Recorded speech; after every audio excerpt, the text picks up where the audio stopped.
I'm Marlene Foster. I'm 69 years old, and this morning I stood by my kitchen window watching the rain slip down the glass like it had all the time in the world. The teapot hissed quietly behind me. Untouched, my cup of Earl Grey sat cooling on the table, but I couldn't bring myself to drink it. Not yet. My birthday was 3 days away, and for some reason, the silence in the house felt heavier than usual. I had cleaned the kitchen twice, made a grocery list, and folded the laundry, but it was still there. That quiet tug under the ribs, wondering if this year would be like the last one, if I'd be blowing out candles alone before I go any further. Let me know where you're listening from in the comments and hit that like and subscribe button if you've ever waited for someone to call who never did. My name's Marlene, and I've lived in Lakewood my whole life. Small town, quiet winters, generous, rain in spring. I taught high school math for 40 years before retiring. Not much changed around here, except the faces in the classroom and the color of my hair. My husband Frank passed 10 years ago. Sudden heart attack. He was a civil engineer, built shelves, with his hands could fix anything that broke. I still talk to him sometimes out loud, especially on days like this when the house gets too quiet. My son Gary's 42, now lives across town with his wife Tabitha and their kids Octavia and Fletcher. I see them every few months though, not as often as I'd hoped. Not since Frank passed. It's gotten harder. Holidays became shorter visits, calls became texts. Sometimes, not even that last year on my birthday. Tabitha sent a message, said Gary was in meetings. The kids had practice. They'd call soon, but they didn't this year. I wasn't sure if anyone would remember. The phone rang just as I was putting away the broom. Unfamiliar number. I almost let it go to voicemail. But something told me to answer. Mrs. Foster? The woman said, cheerful voice. This is Patricia from Lakewood Glamour. Salon confirming your 10 a.m. appointment tomorrow. I didn't remember making one, but I said yes. Anyway, figured maybe a change wouldn't hurt. I went upstairs, opened my closet, mostly practical clothes. Nothing flashy. My hand landed on the blue dress Frank bought me the last year we celebrated together. Said it matched my eyes. I held it up in front of the mirror.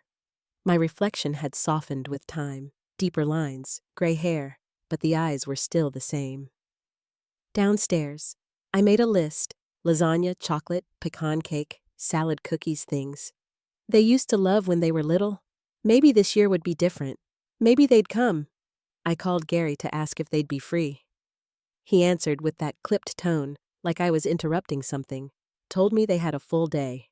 Tabitha had meetings, the kids had plans, but after some back and forth, he said they could stop by for a couple hours around 2. I didn't ask for more. I was too relieved to hear they'd be coming. I spent the next 2 days getting ready. Dorothy from across the street came. To help? She's 72, calls herself a venerable old woman, wears the title proudly. She brought over soup, and half her spice rack insisted on polishing the good silver, just in case your ungrateful son notices, she said with a smirk. The morning of my birthday, the sun finally broke through. After a week of rain, I woke up early, showered, dressed in the new sky blue blouse I'd picked out after the salon visit, dabbed on a little makeup. Nothing too bold, just enough to feel like I still belonged in my own skin. The house smelled like baked lasagna and warm cake. Spring flowers from the garden sat in a small vase at the center of the table. By 1:30, I was pacing between the window and the front door, wondering if they'd change their minds again, if some meeting or rehearsal would suddenly take priority. I told myself not to expect too much. But when the car finally pulled up at 2 on the dot, I caught my breath. They were here, and at that moment, I still believed they'd come to celebrate me. They arrived right on time, 2 o'clock sharp. I opened the door and saw them standing there. Gary in a charcoal blazer smelling of cologne that reminded me of boardrooms and handshakes. Tabitha wore a sleek gray suit and pearl earrings, her hair pulled back too tightly, smile painted on, but never touching her eyes. Octavia didn't look up from her phone, one earbud still in, and Fletcher gave a slight shrug instead of a greeting. Still, I stepped aside and said, "Come on in. I'm glad you could make it." Gary gave me a quick hug, the kind you give a coworker in a crowded hallway. Tabitha nodded politely. Octavia brushed past without a word. Fletcher muttered something close to hi. I tried not to read too much into it. They came. That's what mattered. I led them into the living room where the photos on the wall and the smell of warm lasagna waited to fill the silence. "It smells good in here," Gary said, looking around. "It's just eggplant lasagna," I told him. "Your favorite. And chocolate cake. Nothing fancy." Tabitha glanced around the room like she was inspecting a waiting room. "You never did get around to updating the decor, huh?" she said, not unkindly, but not kindly either. "We know a few designers if you ever want help." "I like it just the way it is," I said, smoothing the arm of the chair nearest me. "It's full of memories." "That's exactly why it might be time for a change," she replied, brushing imaginary lint from her skirt. We sat down in the living room, but the space between us felt wider than the coffee table. I asked Octavia about school, and she said fine without looking up from her screen. I asked Fletcher about sports, and he just mumbled, "I swim now." I tried to connect the way I used to when they were younger, when they'd visit and help me bake cookies or chase each other through the hallway. But now, every question I asked felt like a wrong note in a quiet room. I invited them to the table when the lasagna was ready. The china was simple but clean, the table set with care. I watched Gary take a bite, then nod. "It's good, Mom." "Thanks," I said, feeling a little warmth in that small moment. Octavia picked at the salad, then said softly, "It's not bad." Fletcher went back for seconds, and I noticed he'd finished most of his plate. Tabitha, on the other hand, took one small serving and barely touched it. "I'm watching my carbs," she said, sipping water. We sat and ate the clink of forks and plates louder than the conversation. I tried again. "Octavia, your dad told me you're in the school play. Juliet, right?" She looked up just briefly. "Yeah, it's in 2 weeks. I'd love to come see it." She shot a glance at her mother. Tabitha spoke before she did. "We only have 4 tickets, unfortunately." "My parents are coming. You know how close Octavia is with her grandmother Eleanor." "Of course," I said, nodding. "Of course." I turned to Fletcher. "You must be excited about that swim camp your dad mentioned. Your grandfather was a great swimmer, too." He looked up for a moment, then down again. "Yeah, I guess. We'll see how he does next season," Gary added, reaching for the bread. "Coach says he's got potential." "Sounds like you're doing great," I said, offering him a smile. Fletcher gave a small shrug and kept eating. After the plates were cleared, I brought out the cake. "Chocolate with pecans," I said. "Just like you used to ask for on your birthday, Gary." "We're trying to cut back," Tabitha said, placing a hand on Octavia's shoulder. "And Fletcher's watching his weight now that he's training." "I could have a piece," Fletcher said quickly. "Just a small one," Tabitha said, her tone clipped. While I was slicing the cake, Gary followed me into the kitchen. "Mom," he said, glancing at the clock. "We can't stay too long. Tabitha has a meeting at 5.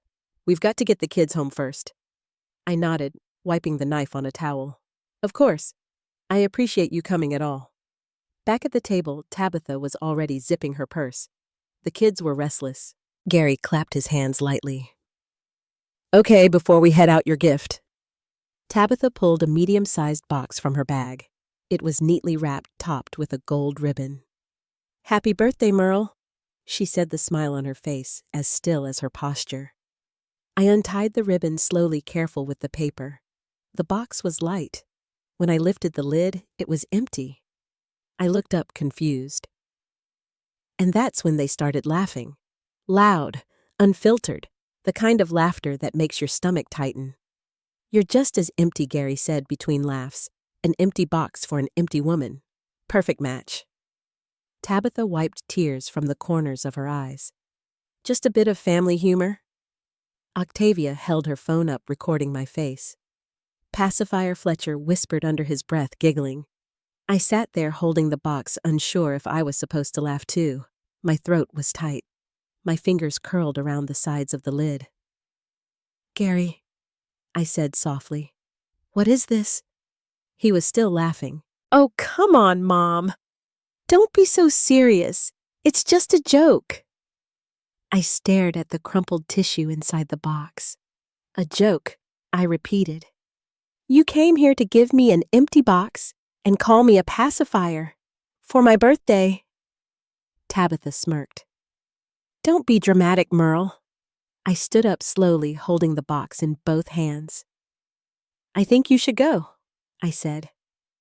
They stopped laughing. "What?" "You have a meeting at 5, I said. "I wouldn't want you to be late." Gary looked at me like he didn't recognize me. "Mom, come on. It was a dumb joke. Don't take it personally. Thank you for stopping by," I said. "I won't keep you." I walked them to the door. Gary hesitated, trying to touch my arm, but I stepped back. Octavia looked up from her phone, uncertain.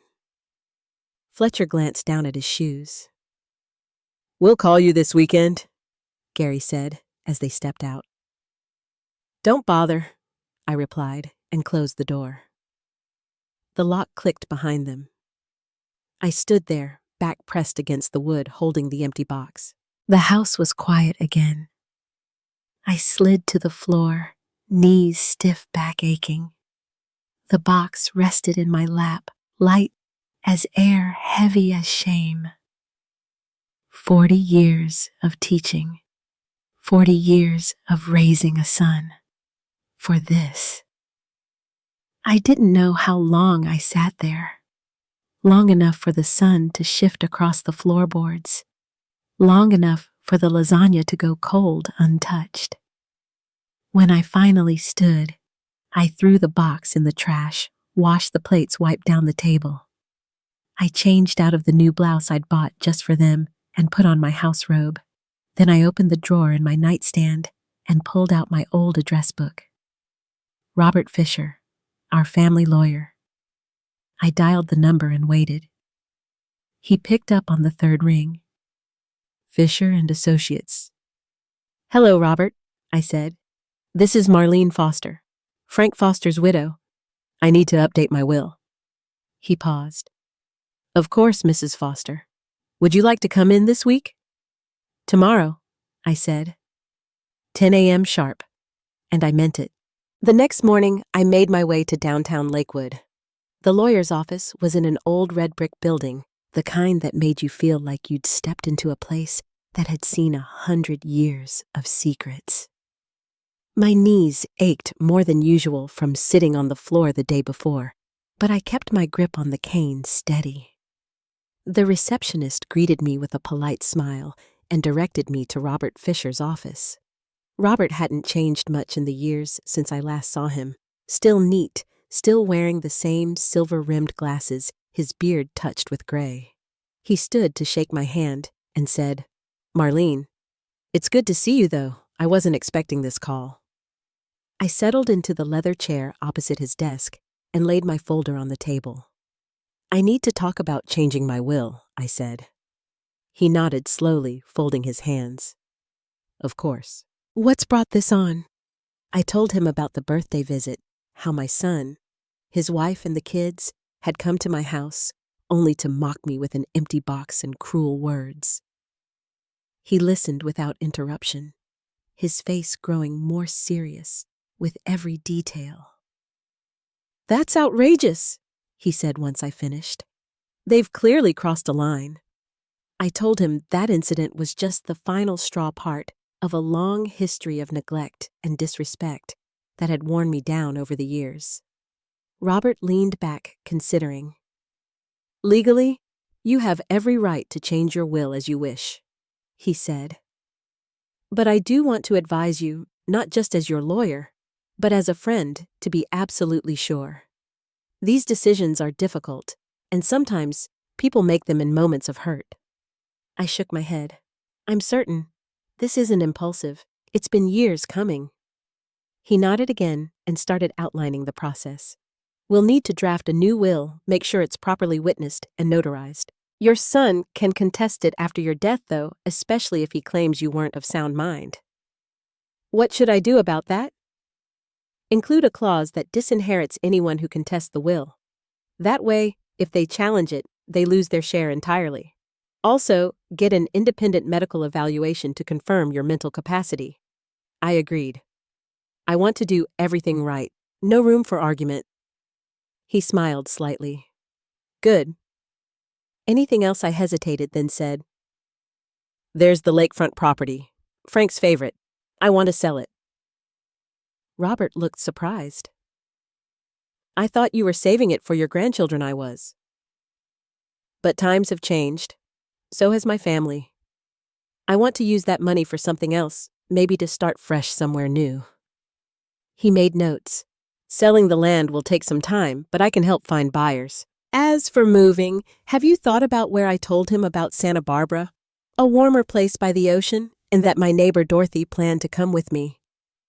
Robert nodded approvingly. You've really thought this through.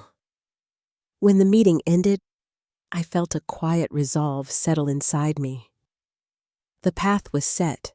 I stopped at Dorothy's on the way home. She answered the door with a bright pink robe and a face mask, looking as cheerful as ever. Marlene, what brings you here? I told her everything.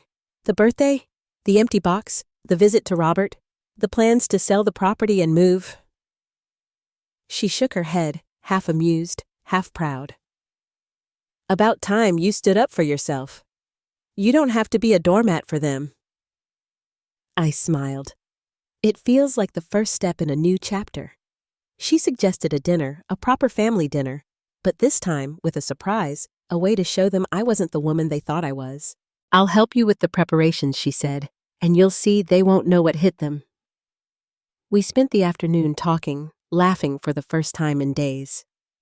That night, I sat in Frank's office, surrounded by old photos and papers.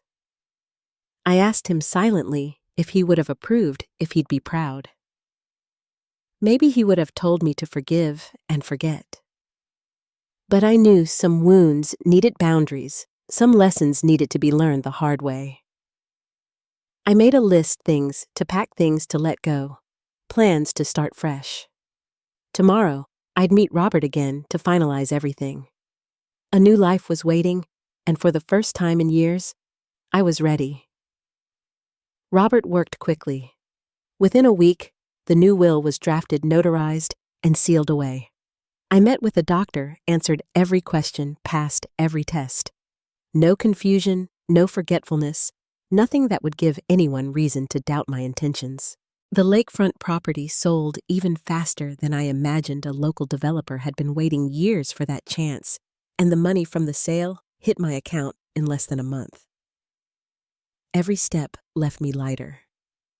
Each day, I packed another box for Santa Barbara and checked another detail off my list. Dorothy came over with soup and stories, helping me sort through dishes, old papers, and childhood drawings.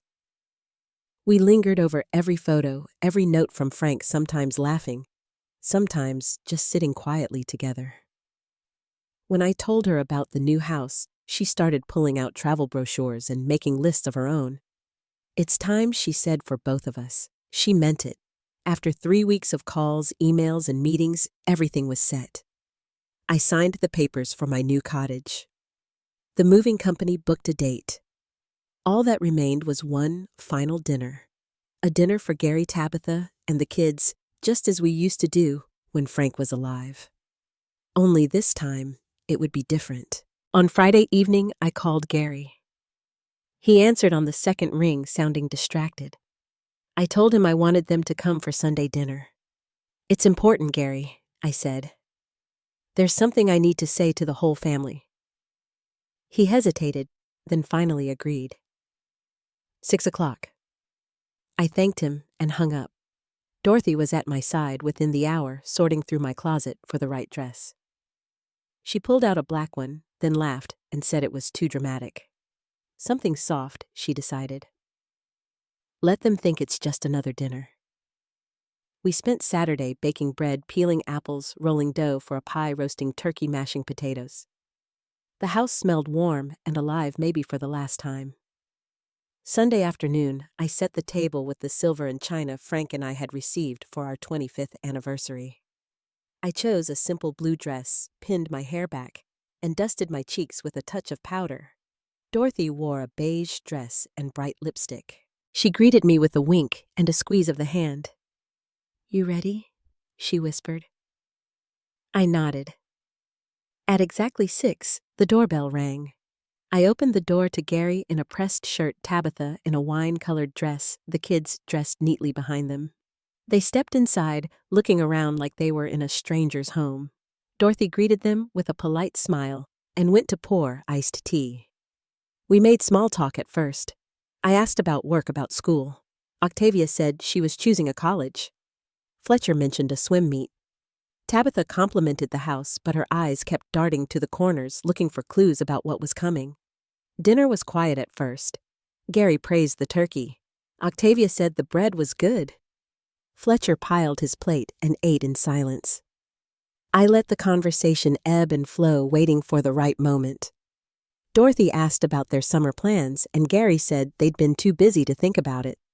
Tabitha's smile was tight. After the plates were cleared and the pie was served, I picked up my napkin, smoothed it, and looked at Gary and Tabitha.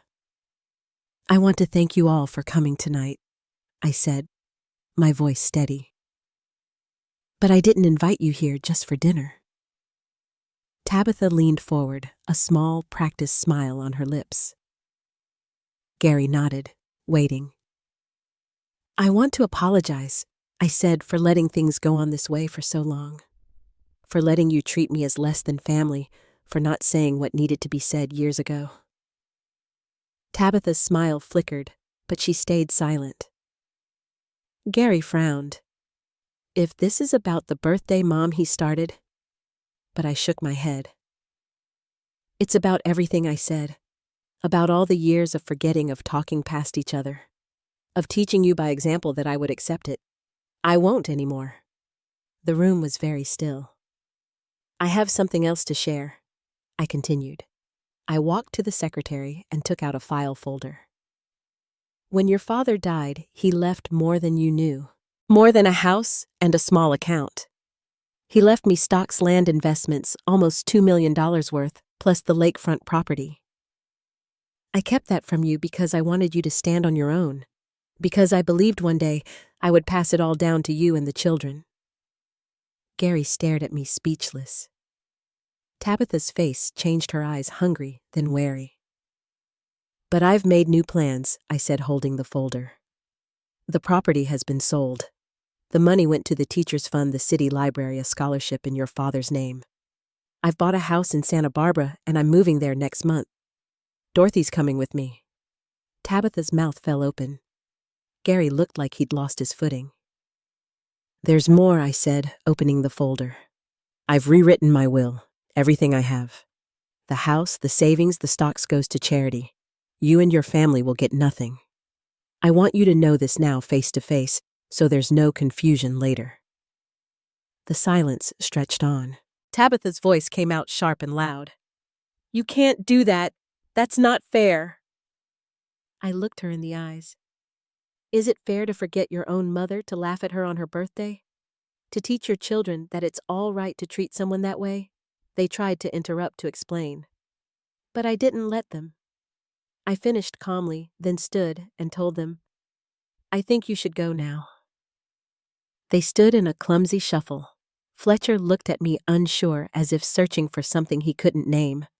Octavia hugged her phone to her chest, eyes wide. Tabitha's voice trembled with anger. Gary muttered something under his breath, then took her arm and led the kids outside. I stood at the door, watching them walk down the steps. I closed the door softly and leaned against it, feeling a weight lift from my shoulders. Dorothy came, and stood beside me, her hand gentle on my arm.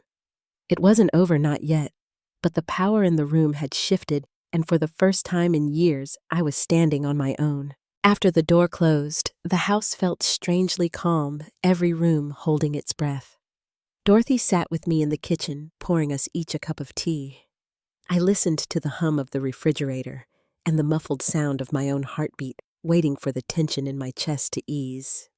She didn't say much, just sat quietly at the table with me as we listened to the night settle around us. I could still hear echoes of their voices in my hallway, their steps fading down the walk. Later that evening, the phone started ringing. First Gary. I let it ring. Then Tabitha, her name lighting up the screen, persistent. I waited until the house was quiet again, and then finally picked up. Gary's voice was sharp, already on edge. "What was that, Mom? You're just going to throw us out." After everything, I kept my answer simple. I told you the truth. I wanted you to hear it from me. He was quiet for a moment, and then Tabitha's voice came on the line, brittle and angry. "You can't do this, Marlene. This isn't fair. That money is for the kids. It's their future." I said, "Their future is something you and Gary will have to shape yourselves." Her voice rose, and I could hear Gary in the background, their words colliding and overlapping, anger bubbling over. I let them talk, then said, "I've made my decision. Please respect it." I hung up. The silence felt heavier than before. Dorothy put her hand on mine. We washed the last of the dinner dishes together, both of us moving slowly, quietly, as if neither of us wanted to disturb the stillness that had settled in. The next morning brought more calls, apologies, then accusations, promises, then threats. Gary left voicemails sometimes, pleading, sometimes cold. Tabitha tried a softer approach, telling me she wanted to talk, to explain, to find a way forward. None of it rang true. I let their messages pile up. Every time the phone rang, the same knot tightened in my chest, but I kept busy packing boxes and sorting through keepsakes for Santa Barbara. By the end of the week, Tabitha appeared at my door, bouquet in hand, her hair pulled back and her smile practiced. She asked to come in, said she wanted to talk. I let her step into the living room, now half filled with boxes. She glanced around at the empty shelves and stacked cartons. "I just want to say I'm sorry," she said. "We didn't mean to hurt you, especially not the way things happened on your birthday. The kids, we all could have done better." I stood near the window and listened. She spoke about family, about forgiveness, about new beginnings. Her words were polished, her eyes hard. I knew she was hoping to change my mind, to win me over with gentle persuasion. When I didn't answer, she set the flowers on the table and sighed. "It's not just about the money, Marlene. We want you in our lives." I looked at her. "I'm moving to Santa Barbara. If you and the family want to visit, you'll be welcome there. But nothing changes about my decision." She tried one last time, her voice tight. "You're just turning your back on your own grandchildren. Gary says you were never happy being part of this family, that Frank regretted everything in the end." I felt those words settle somewhere deep, but I didn't let them show. I opened the door and said, "Goodbye, Tabitha. Safe travels home." She left without another word. That night, I walked through the house room by room, touching each wall, every photo. I stopped at Frank's picture in the hallway. For a while, I stood there remembering the man who had built this home with his hands and his hope. I whispered goodnight, then turned off the lights. In the days that followed, the calls from Gary and Tabitha slowed. Sometimes I'd hear their voices on the answering machine, sometimes sharp, sometimes desperate, always circling the same subject. They wanted a second chance. They wanted forgiveness, but always with the hope of undoing what I had set in motion. I began to see that their regret was about loss, not of me, but of what they thought they deserved. One evening, Octavia called. Her voice was softer than her mother's, younger, full of something like confusion. Grandma, I'm sorry about everything. Dad says you're leaving. Are you really not coming back? I said. I'll always be here if you need to talk. I'm just moving, Octavia. I hope you'll write. I hope you'll visit someday. She was quiet for a long time. I wish things had been different, she said, then hung up. Dorothy and I packed the last boxes together, labeling each one, making sure nothing precious was left behind. She laughed, told stories about her own children, her hopes for a new beginning by the ocean. Some nights, we sat in the living room with coffee, planning the future, letting go of the past. On the morning of the move, Gary called one last time. His voice was tired, stripped of anger. If you change your mind, Mom, call me. Please. I said I would. I meant it.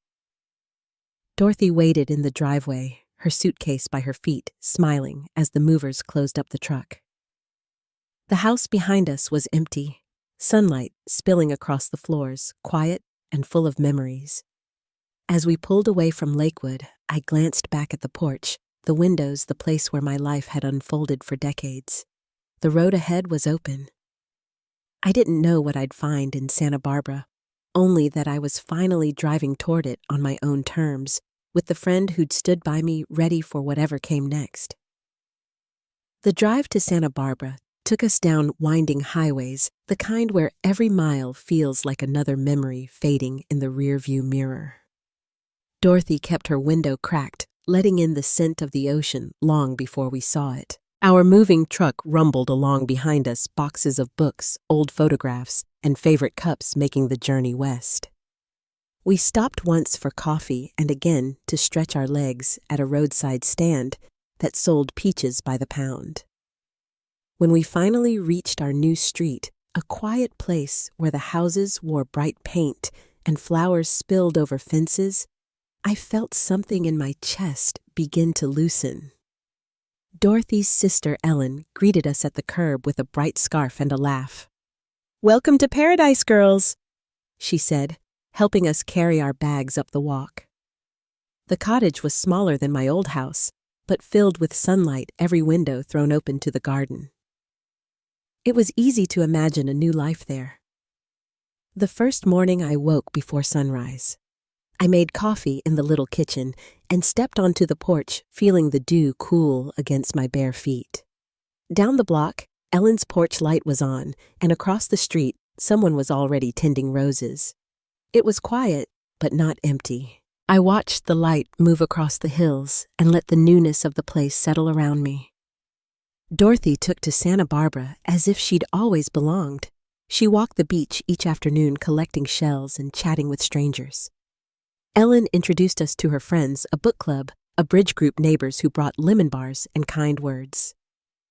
I learned names slowly, but it felt like every face was open and welcoming. For the first time in years, I wasn't just passing the time. I was living it. I unpacked each box carefully. Books on one shelf, old family photographs in a drawer, a small framed picture of Frank on the mantel. I didn't bring much, just enough to remind me of where I'd been, and not enough to weigh me down. Dorothy painted her bedroom yellow. I planted herbs in a clay pot by the back door. The days filled up with errands and laughter, and the steady comfort of friendship. Ellen's neighbor, Gordon Parker, came by one afternoon with a tin of cookies and a quiet smile. He was a retired professor, tall, silver-haired, gentle in his movements. He asked if I'd ever been to the local library. When I told him I hadn't yet, he offered to show me around. We spent an hour wandering the stacks, trading stories about the books we loved. Gordon had a warmth that reminded me of Frank, but he didn't ask much of me, just company conversation, an easy kind of kindness. Calls from Gary and Tabitha became less frequent as the weeks passed. Sometimes the phone would ring late in the evening and I'd see Gary's name on the screen, but I rarely answered. Once Octavia left a message, her voice sounding far away and uncertain. "Grandma, I hope you're happy. I really do.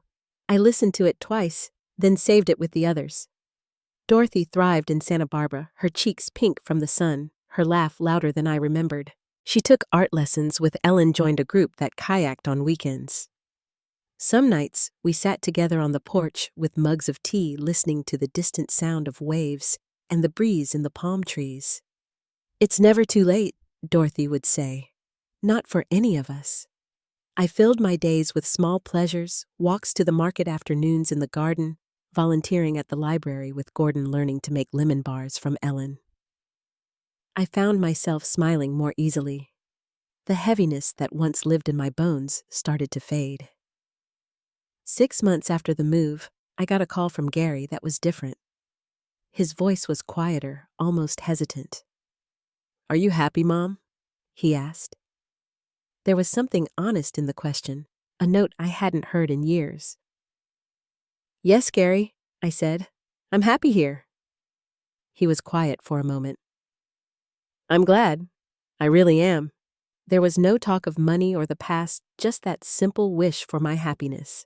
Maybe something was changing for him too, in the silence and distance between us.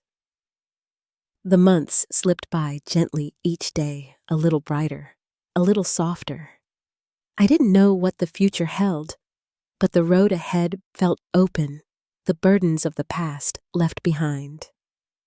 As fall settled in the garden, bloomed with late roses, and the air cooled just enough for sweaters and evening fires, Dorothy and I sat on the porch one night, a soft blanket draped over our laps, the ocean just a faint line on the horizon. "It's a good life, Marlene," Dorothy said, her voice steady. "It really is." I looked out at the quiet street, the porch lights, the little house that had become home. I felt a peace I hadn't known in years, steady, real, and entirely my own. The air in Santa Barbara softened as spring edged in the scent of roses drifting through open windows. Mornings had settled into a peaceful rhythm. Coffee on the porch, the quiet hum of a new day. Dorothy humming in the kitchen as she planned her garden. I had grown used to the gentle hush that followed me through each room, used to the steady comfort of this life I'd built for myself. Most days, I walked the neighborhood or met Gordon at the library, sometimes stopping for tea with Ellen or a slow stroll by the water. It was on a Wednesday, just after lunch, that I found the letter waiting in the mailbox. Not an email or a text, but an honest-to-goodness envelope with my name written in careful looping pen. The return address was San Diego, and the handwriting was unmistakably young. I carried it inside, setting it on the kitchen table while I washed my hands, unsure if I was ready to open it. Dorothy found me standing there, the letter unopened. She glanced at the envelope and said, "That looks important." I nodded and sat down, sliding a finger under the flap. The paper inside was thick, the words neat and thoughtful. It was from Octavia. She wrote that she'd started college that fall, studying psychology.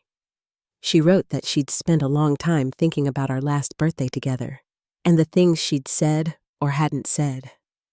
Her words were quiet, full of regret, not polished or dramatic, just honest. She apologized for following her parents' lead, for laughing when she should have spoken up, for every moment she chose, the easy silence over kindness. "I don't expect you to forgive me, Grandma, but I hope you know I see things differently now," she wrote. "If you ever want to write back, I'd be grateful." I read the letter twice, the kitchen clock ticking in the background, the light shifting across the floor. Dorothy poured us both tea and sat across from me. "Well?" she asked, her eyes gentle. "It's from Octavia," I said, handing it over. She read it quietly and slid it back to me, her hand covering mine for a moment. "That took courage," she said. I spent the afternoon thinking of what to say. The words didn't come easily. There were years between us now, years of distance, of choices made and moments missed. Still, I sat at my desk that evening, pulled out a fresh sheet of paper, and wrote to my granddaughter. I told her that her letter meant more than she knew. I wrote about the memories I cherished, reading stories to her as a little girl, watching her play in the yard, the way she used to climb onto my lap after dinner. I said that none of us gets it right all the time, and that what mattered most was what we did once we understood. You are always welcome in my life, Octavia. My door is open to you wherever I am, I wrote. I walked to the post office the next morning, the letter in my hand. The sky was bright, the air carrying the salty promise of the sea.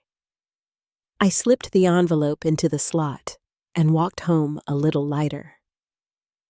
Days passed, then weeks.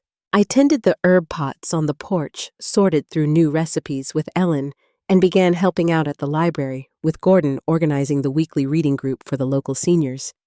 My life was busy in a quiet way each day, fuller than the one before. One Saturday, I got another letter from Octavia.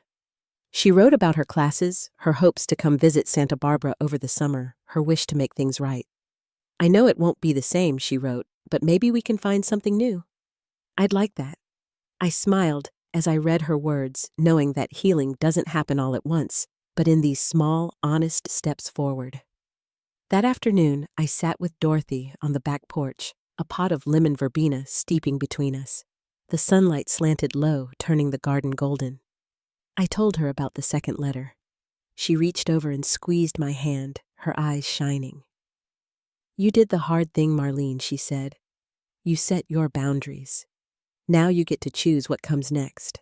As evening fell, I wrote one more letter to Octavia, inviting her to visit, telling her about the city. The ocean, the little cottage filled with laughter and friends. I promised her nothing except a fresh start if she wanted one.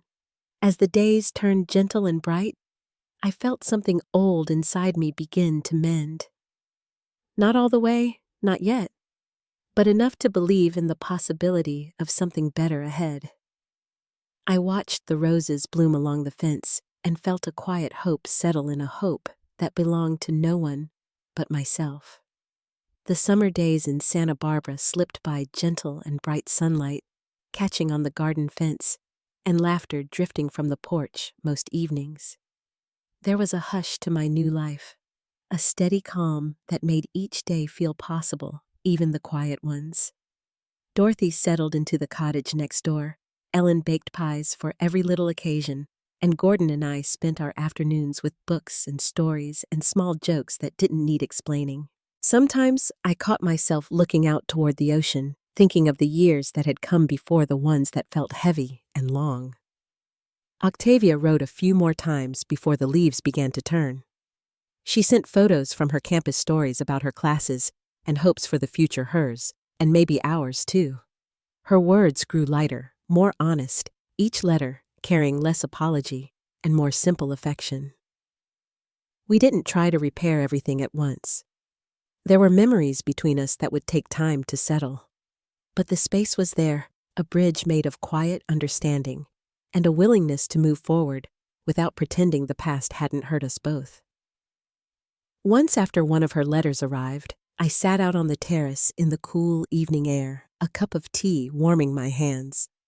The sound of Dorothy's laughter floated from next door, and for a moment I thought about the house in Lakewood, all its rooms, the echoes of birthdays and holidays, the hopes I'd clung to for so long. I realized then that letting go didn't mean forgetting. It meant setting myself free from the weight of old disappointments and making room for something new, no matter how late it came. Gary still called from time to time, though the urgency in his voice had faded. Our conversations were polite, sometimes even kind, but we spoke like neighbors passing on the sidewalk, not like mother and son. I no longer hoped for the impossible. That too was a kind of freedom. As the seasons changed, I watched my garden bloom herbs tumbling over the edges of their pots, roses climbing higher along the fence. I found myself smiling at small things, a blue jay in the bird bath, the scent of fresh bread, the soft glow of the porch light at dusk. Life had grown quieter, but richer too.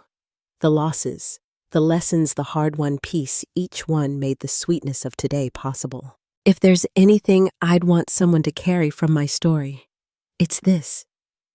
You don't have to accept less than kindness or settle for being treated as invisible.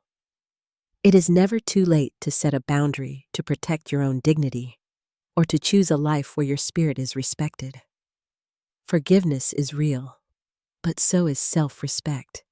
And sometimes, the greatest justice is living with your head held high, even if you have to walk away from people you once loved. Most evenings now, as the sky fades and the street quiets, I sit on my porch with a book, or just the sounds of the world around me. Sometimes, I think about all the years I waited for others to see my worth, not realizing it was something I could claim for myself. I wish I'd learned it sooner, but I'm grateful to know it now. Thank you for listening to my story. If you've ever found yourself starting over or searching for dignity in your own way, I hope you know you're not alone. Feel free to share your own story or just leave a note below. I'll be reading. And if you'd like to hear more stories like mine, you're welcome to join me here again. Take care wherever you are tonight.